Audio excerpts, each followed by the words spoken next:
Kamusta mga ate, kuya, beshi? Si Chari po ito mula sa The Sun, Moon, Stars, PH Tarot. Ipapaalam ko lang po na ito po ay isang general read o pangkahalatang pagbabasa at maaring hindi lahat ay magtugma sa inyong sitwasyon. I-check din nyo ang inyong Moon, Rising at Venus sign. Baka doon mas tumugma ang read para sa inyo. At kung ang mensahe ay tama sa inyo, paki-like lang po at mag-subscribe kung hindi pa ninyo ito ginagawa. Okay, mag-umpisa na po tayo. Hello po mga ate, kuya, beshies. Kamusta na po kayo? Dito ulit ako si Chari para gumawa ng another reading, and this is for the sign of Pisces, Sun, Moon, Rising, and Venus. And of course, welcome po yung mga cross-watchers ni Pisces at yung mga bago po nating mga viewers. Tignan po natin ngayon kung ano yung mensahe na ating pong mababasa para sa'yo, Pisces. We have unblock me. Is it true? And will you listen? Bottom niya is emotional intimacy. Okay. So, Pisces. Okay, yung first nating dito message is unblock me. I miss you and want to connect. Please unblock me literally or energetically so we can speak. I have a lot to say. Okay, so ito yung energy natin. Maybe some of you Pisces na nagkaroon kayo ng misunderstanding ng person mo and you just decided na ibablock ko na to sa social media ko para wala na kaming contact. Obviously na ayaw mo na eh. You don't want to have any connection with this person anymore. Kaya nakunga ba hindi na siya makakapag communicate sa'yo through social media. And ano to kung gaba parang kasi 'di ba sa nangyayari ngayon, ito yung one of the easiest way to get in touch with your person, 'di ba? Through social media. Pero kung na-block ka na nga, wala na talagang chance unless yun, tawagan mo o puntahan mo yung person. Now, ito yung energy na binibigay sa atin o telling me na matindi yung pinagdaanan nito kaya na-decide mo na talagang totally to cut off any communication sa person na to. Kasi talagang gaba yung simpleng salita na umiiwas ka na dito, no? Iniiwasan mo na siya. Kaya ganun lang, no? And I think pag ganito kasi yung sitwasyon, do andun pa yung feeling na gusto mong maayos nyo yung kaguluhan nyo, yung misunderstanding nyo, but I think you should give it some time to cool off, parang lumamig parehong ang inyong mga emosyon, and just respetuhin natin yung decision ng person o sino man gumawa nito. It could be either you Pisces o yung person mo. Take it as it resonates na ito yung gusto niyang mangyari sa ngayon, for now, no, to just block you. Wala mo na tayong connection. Kasi, you'll never know, maybe sa mga pagdating ng mga panahon na nakahilom na yung sugat, nakalimot na, maybe there would be a opportunity na baka, no, i-unblock ka at makapag-usap ulit kayo. But for now, don't insist. Yun ang gusto kong sabihin, no. Respetuhin natin. Kung binlock ka, then accept it. No? Tanggapin mo na wala ngayon. This is not the time to be communicating kasi useless din sarado yung person na to receive any communication or explanation from the other side. Okay? Now, there are some Pisces naman dito saying, is it true? I heard you were dating someone. Is it true? Please tell me it isn't. Wow. Totoo ba daw na nakikipag-date ka sa iba? Nalaman niya. Ang gusto niya malaman is sana hindi to totoo. Parang ang pakirawi ko, di ba, yung connection nitong unblock me is kasi nga gusto mo pa rin malaman kung kamusta na siya, ano nang ginagawa niya, and then somehow you were able to get some news or info sa person mo na meron na palang dinidate na iba o nagko-consider na siya na to date other people, no? Well, it's really, ganun ganun yung flow of life. We have to go on and move forward. Kung binlock ka, there must be a very very strong reason kung bakit niya ginawa ito. Okay? Kasi hindi mo naman basta gagawin yan sa isang tao to block it sa social media. No? I mean, parang literal na sinasabi mo sa kanya na I'm done and over with. Please, stay away from me. Stay away. Parang ganun, di ba? Lumayo ka sa akin. Kaya kita binlock eh. Lumayo ka na. And, well, ganun talaga eh. We have to move on. Hindi lang, kung gaba parang dito, pinapatunay lang sa'yo, hindi lang ikaw. Hindi lang ikaw ang pwede maging tao sa buhay niya. And it says here, the other energy is, will you listen? There are so many things I want to say to you, but will you hear me all the way out? Will you believe me? Well, alam ko yung somehow, no, kung titignan mo yung flow nitong sinasabi dito, this situation, Pisces, is someone na you have a relationship with, but somehow something went wrong to a point na nagalit ka na feel mo na ayaw mo na, you're done, and kaya binlock mo siya sa social media, and then eventually you move forward, continue to date other people to see what are other options for you, kung ano yung mga iba pang pwede nating tignan aside from sa person mo. So you open yourself to dating other people, which is not bad, di ba? Tama lang. And then itong person na to, of course, yung reason niya kung ba't gusto niya makapag-usap sa'yo is maybe to talk things out na, no?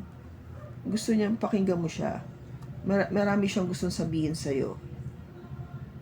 And yung person na to is humihingi ng pagkakataon para mapakinggan mo siya, para masabi niya yung gusto niya sabihin. And then at the back is the emotional intimacy. I'm afraid to truly open up to you. Being raw and authentic with my emotions is something I'm still working on. Okay, so you might be dealing also, Pisces, with a person na hindi makapag-open up totally sa iyo. Hindi niya ma-express yung sarili niya sa iyo. Ano yung nafe-feel niya? It could be also you, Pisces. Take it as it resonates nga. Sabi ko, di ba? Baka ikaw yung nahihirapang mag-express. For whatever reason, hindi mo masabi doon sa tao na yon. Okay? Now, let us see kung ano yung makukuha nating message sa tarot.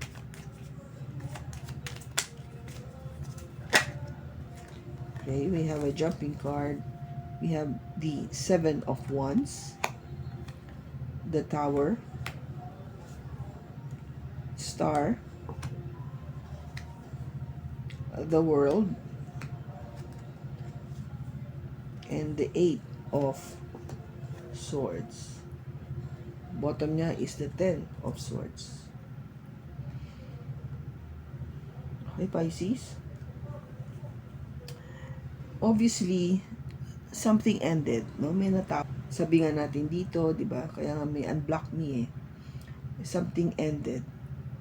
And what ended actually, kung ano yung natapos,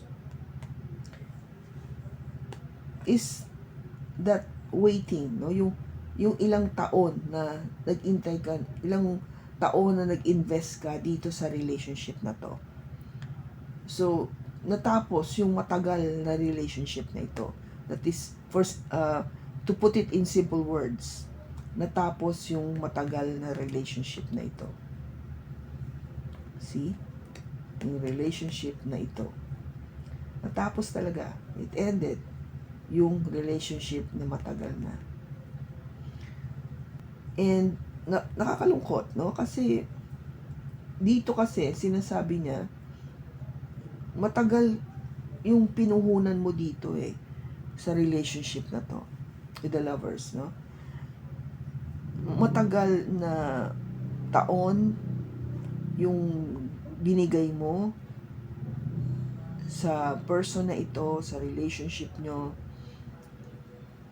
lahat, no? I mean, hindi lang ito months o a year. Ang nafe-feel ko dito is matagal.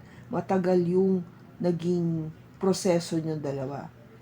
You know, hindi kayo basta-basta na ito lang, lately lang, hindi This is, I'm talking about years. No, pwedeng ang you got married to this person, no? Kasi taon yung binibilang.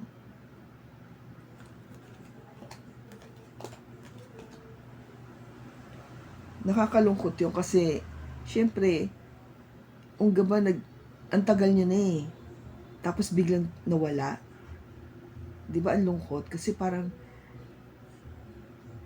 iisipin mo yung all these years na ibinigay ko, ginugol ko sa iyo, yung pagmamahal na dinulot ko sa iyo lamang.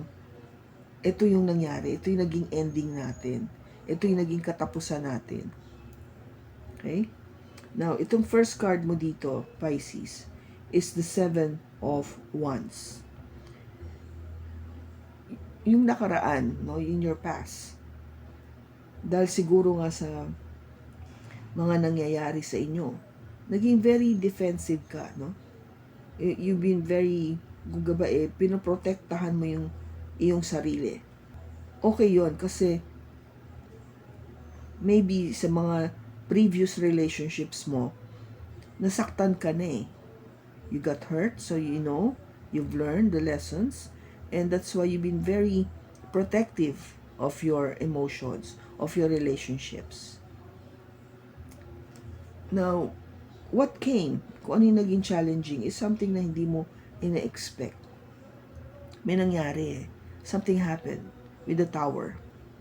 Biglaan to. Nagulat ka na lang, nangyari. I-clarify natin kung ano yun. Okay? Now, you have wished, you have prayed, and hoping na sana maayos pa natin yung kaguluhan na to. And the intention is to let's start all over again, no? With the world. Have a new cycle. Mag-umpisa ulit tayo. Kung natapos nagkagalit tayo, then mag-umpisa ulit tayo. Pwede naman yan, di ba? Wala naman nagsabi na hindi pwede natin balikan yung pag-uumpisa. Pero ang nangyayari ngayon, yung outcome is you feel so trapped. Pakiwari mo, nakagapos ka Hindi ka makagalaw, hindi mo makita, no? You're basically blinded or hindi ka makakilos. Ito yung nangyayari. We will clarify kung bakit lumabas itong 8 of Swords. Okay? So, tingnan natin. Bakit andito yung 7 of Wands? Andito yung 7 of Wands. We have the 2 of Wands, the 4 of Pentacles, and the 3 of Wands. Bakit ka very defensive? Ano ba pinoprotektahan mo? I think you made a decision, no? A decision to hold tightly dito sa relationship na to. Ayaw mong, alam, ang pinoprotektahan mo basically is the relationship, no? Yung pagmamahal mo sa kanya. Ayaw mo eh. You don't want to let go. Okay? You don't want to let go. I think you're waiting for something to happen sa relationship nyong to. Kaya hindi mo basta-basta ma-let go. You're hoping for something na matagal mo nang gustong makamit, no, with this person. Kasi the fact na yung decision mo to hold on, your decision to hold on and to wait, it's what's keeping you para to be very defensive dito sa relationship. Kung bakit ganun-ganun ka na lang na you just couldn't let it go. Hindi mo maalis, no? Kahit minsan na parang pakiwari mo wala nang pag-asa to. Pero nag-decide ka kasi na hindi ko to pakakawalan. Mag-iintay pa rin ako. Yung typical Pisces na mentality na magpapakamartir muna ako, di ba? Martir ako kasi kaya ko mag-intay eh. Hintayin ko to. Now, bakit dumating yung Tower? Bakit andito yung Tower?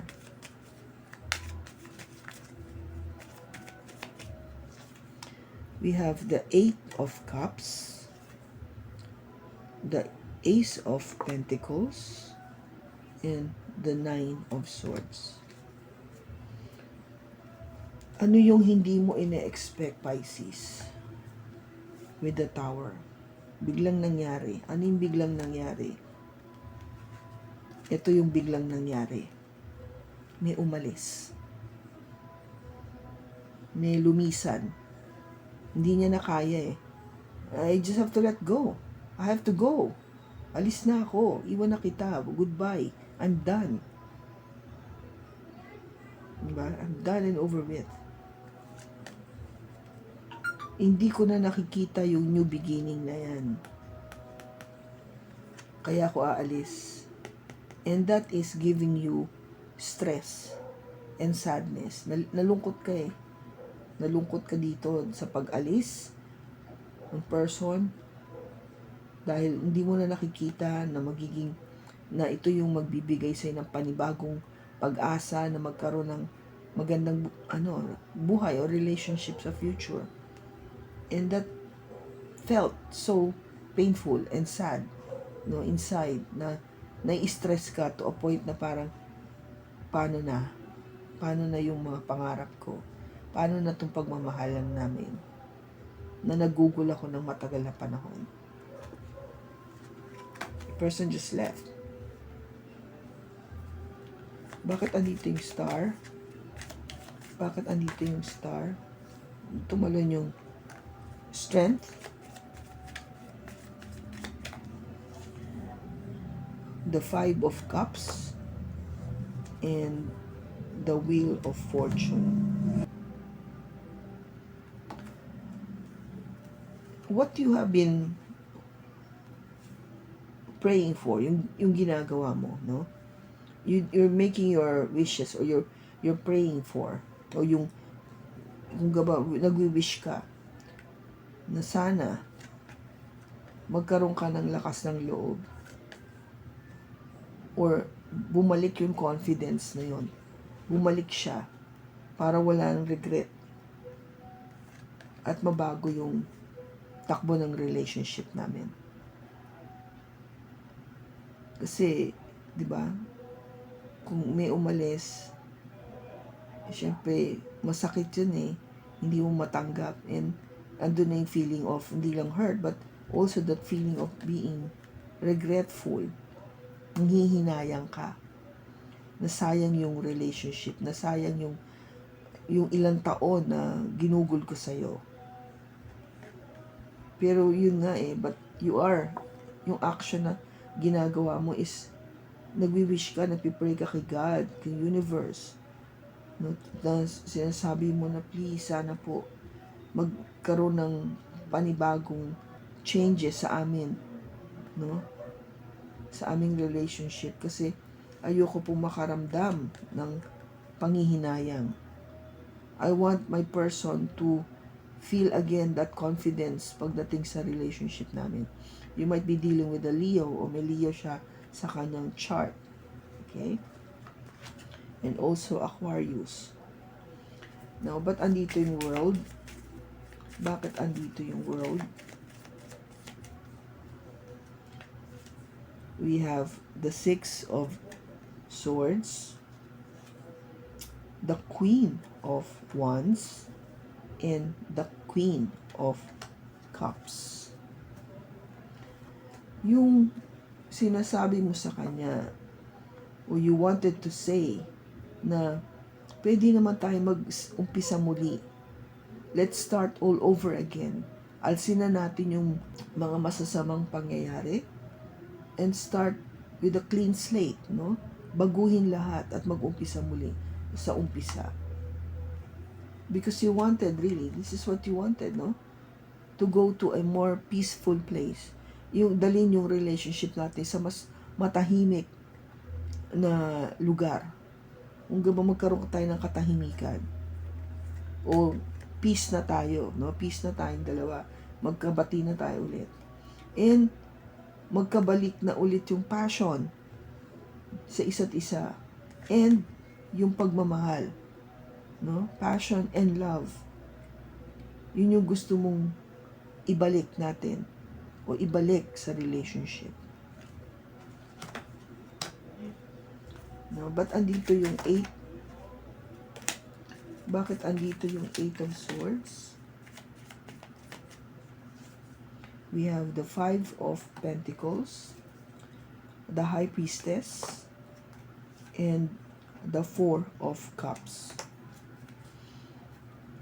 Ang outcome ngayon, ang nangyayari ngayon, Pisces, is you feel na you cannot move. Hindi ka makagalaw, hindi mo makita o walang clarity.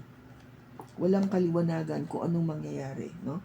You cannot see what the future lies ahead. Kasi nga, ang nakikita mo is, o yung feeling na, well, for obvious reason, na talagang iniwang ka. You were left behind. Mga tipong, bahala ka na dyan. Hindi ka na binigyan ng importansya, hindi ka na pinansin, iniwang ka na lang. Ganon. With the 5 of Pentacles. But you were being advised to use your intuition, Pisces. Meron tayo nito. High Priestess. No? Gamitin mo yung intuition mo to feel what would happen sa future. Kasi yun yung hindi mo makita, no? This is what you're trying to find out. Kasi ano tayo no? We have that tendency, Pisces, to think ahead of everybody else. Gusto nating malaman ano na mangyayari, anong mangyayari. And we are using our intuition to find out. Diba? You were hoping that babalik siya and make that offer of love again to you. Okay? Yun yung parang unconsciously or in your subconscious mind, you're hoping na sana bumalik yung love na yun at i-offer ulit sa'yo. Okay? Sa future. That is what you're trying to, in a way, a manifestation. No? Inaano mo na, kasi nga gusto mong maayos pa rin kahit papano. You have that, feeling na, hindi ko to basta i-give up. Here, with the 4 of Pentacles, I'm not going to give this up, and I will wait. Mag-iintay ako kung ano man mangyayari.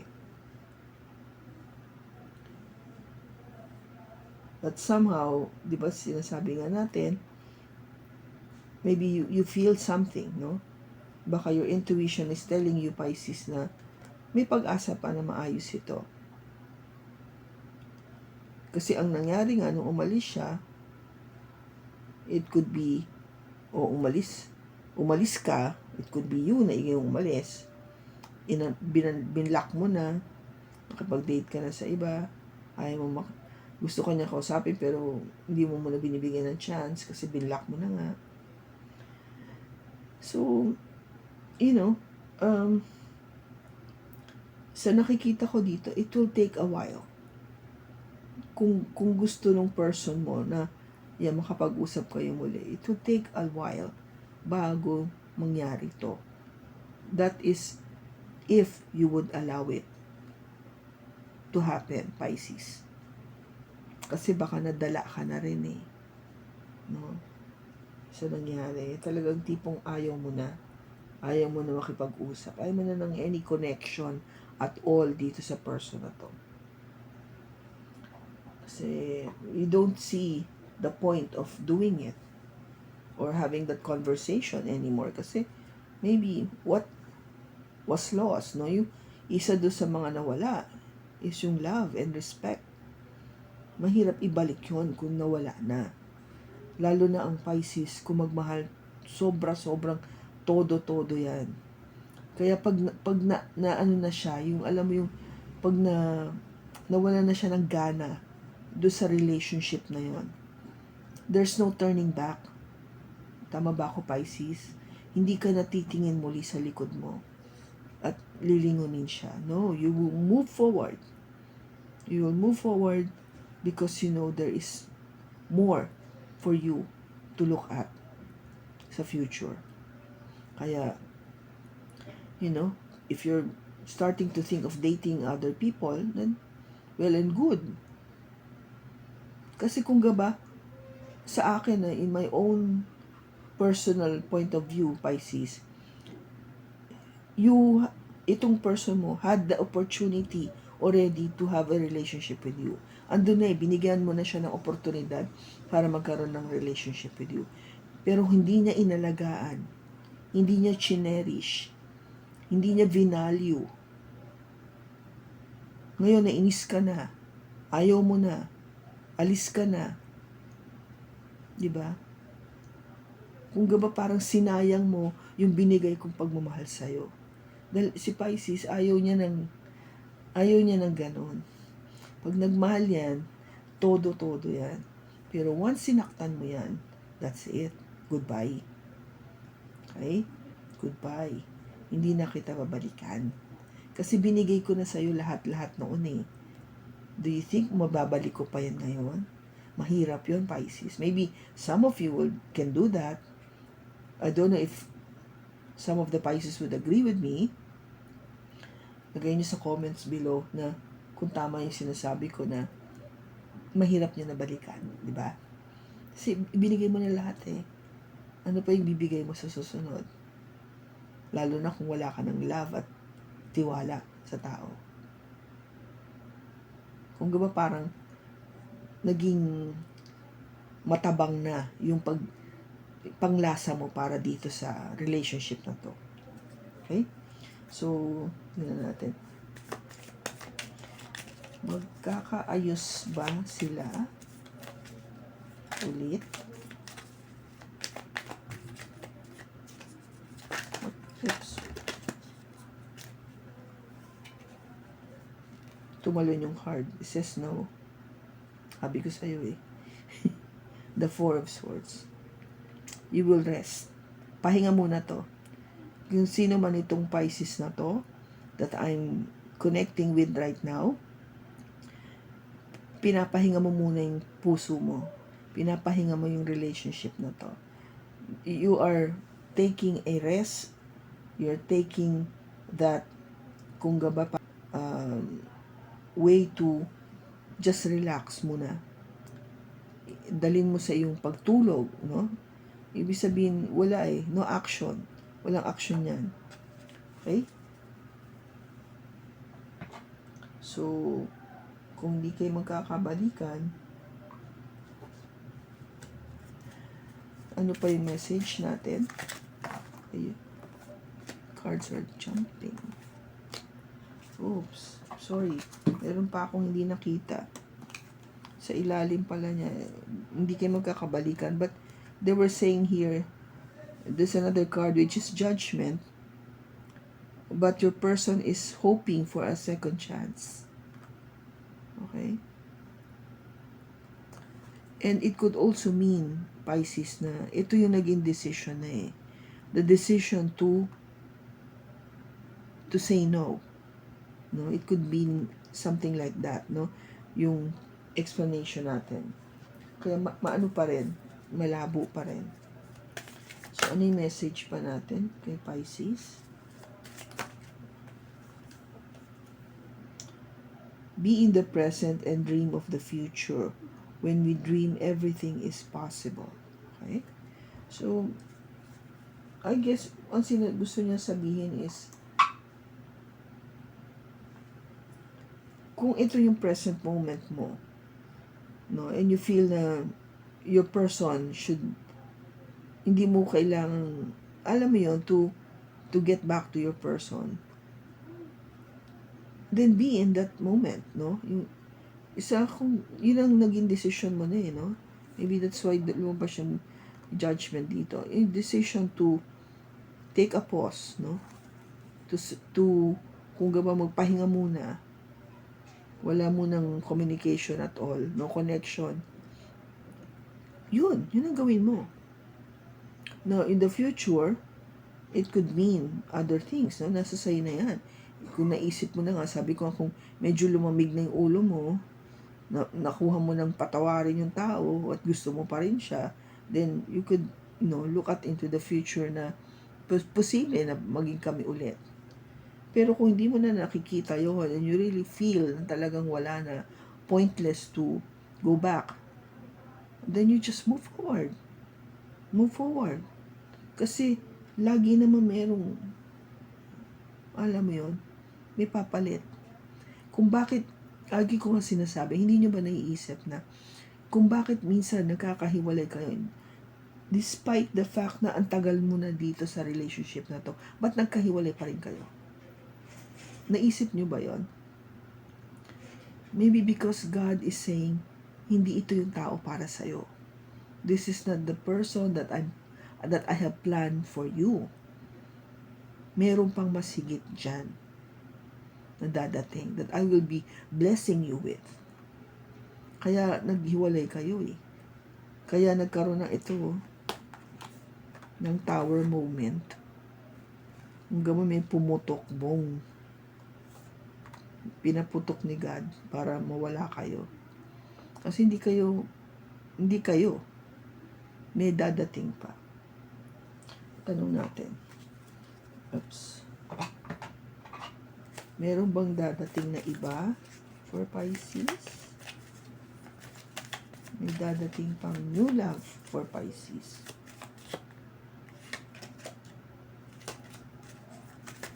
May dadating bang new love for Pisces? Oh yes. The star. A wish come true. Yes, may dadating iba. O baka isang Aquarius yung dadating. Something you wish for. Somebody will come. Yung wini-wish mo. Okay, Pisces, yeah? Huwag kang masyadong malungkot. Malas lang ng person mo kung talagang wala na, binlock mo na eh. Ayaw mo na. Then, sabi ko nga, binigay mo na lahat nung time na kayo. Mas ngayon babalik siya. Parang, what? Diba? Parang, na-realize mo na gaano akong ka-valuable pala sa'yo. Nasaktan mo na ako. Diba? Kung ako hindi ko magawa, nasaktan ka eh. Tapos ikaw nagawa mo, saktan ako. Hindi ikaw talaga yung para sa akin. Nakikita mo na you're not worthy of my love. Diba? Pisces? Okay, I hope na nakatulong ito sa'yo. Maraming salamat sa pagsama mo sa akin sa pagbasa na ito. Sa susunod po muli, ingat ka and God bless.